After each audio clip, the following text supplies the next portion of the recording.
আসসালামু আলাইকুম। যত গর্জে তত বর্ষে না, এই প্রবাদ বাক্যটি আপনি নিশ্চয় কোথাও না কোথাও শুনেছেন, যার মানে হলো যতটা দেখা যায় ঠিক ততটা না।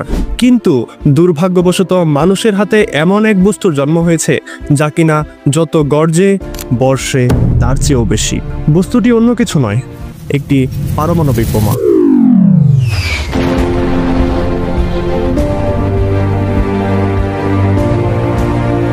আজকে আমরা বোঝার চেষ্টা করব কেন নিউক্লিয়ার ওয়েপেনকে পৃথিবী এত বেশি ভয় পায় এবং কিভাবে ইউরেনিয়ামের মতো একটি পদার্থ এত বিধ্বংসী হয়ে উঠল।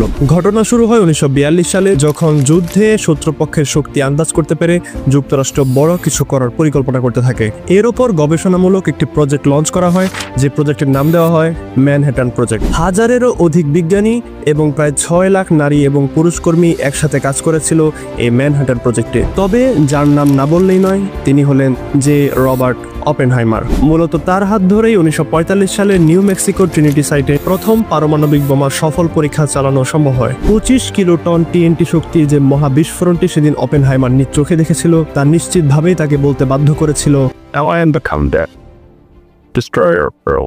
যুদ্ধক্ষেত্রে পারমাণবিক বোমার প্রথম ব্যবহার হয় হিরোশিমা এবং নাগাসাকিতে।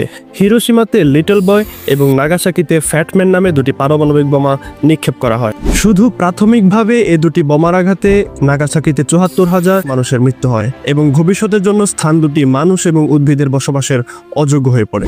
কিন্তু মানুষ এখানেই থেমে যায়নি, তাদের মনে বাসা বাঁধতে থাকে আরও ধ্বংসাত্মক কিছু করার পরিকল্পনা।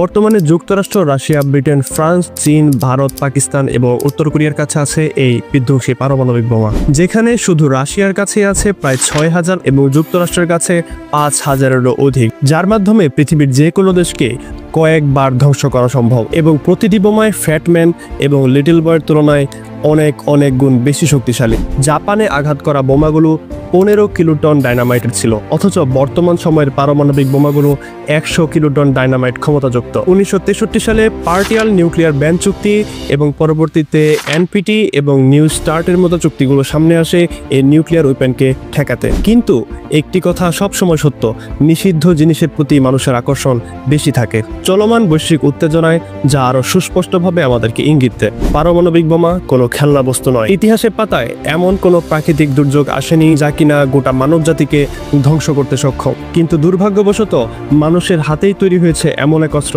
যা কিনা মানব জাতিকে কয়েকবার ধ্বংস করতে সক্ষম। আজকের আলোচনা এ পর্যন্তই, কিন্তু পারমাণবিক বোমা নিয়ে কথা এখানেই শেষ না। পরবর্তী কোনো ভিডিওতে আমরা শিখব how to make an atom bomb at home. Just kidding guys.